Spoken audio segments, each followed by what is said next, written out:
guys, part 8. Inunahan ko na siya magsalita. B. Ang galing. Yan. Nilinisan ko na dyan eh. Wait. B, kunin mo na nga ito saglit. Bakit? Kailangan natin bibs. Ng electric pan. Hindi bilang ano, B, yung lalagyanan. Lawi, magsisi ka na. Hayaan mo na yun. Kami na guys, nagpapaubaya para mag-cellphone sila para din. Over. B, kunin mo na B. Jelly. Yung mga ano doon, para malagyan na natin. Ay, ang daming kalat. Wow. Lawi, kuling. Ay, Lawi, kuling. Lang. Betlog. Kuha ka na. Rig mo naman. Nagbinti yung kalabon. Betlog ko sa palain.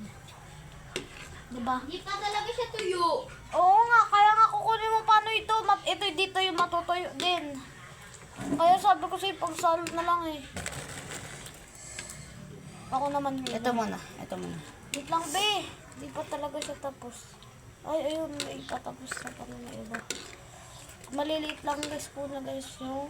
Uunahin. Ginamit niya yung pera kung Yes. Di pa siya masyadong luto kasi di pa siya medyo. Para siya dito toong blood do. Pag-glow.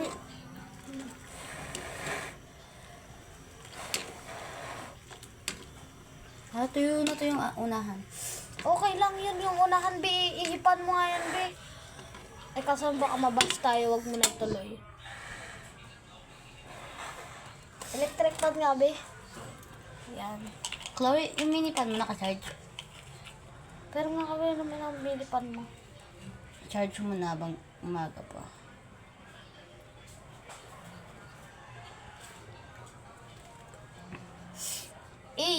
Super Latina na yung anthem ah. May putok mo na. Hindi mo pinuno. Eh. Apaw-apaw na to pag nilagyan ng ano. Huwag mo pupunuin na yung sa sunod ah. Kung bagong kita. Guys, mag-comment na kayo kung ano paborito niyong color. Oo. Huwag na kasi. Yung mga tuyo na lang sa ibabaw. Para siyang color blood siya. Chloe, pero kung kaming lilipan mo. Hindi nga doon naka-charge. Uy, tama na! Lagyan pa natin ng ano yung gatas. Kalat mo na ako yung nagloko.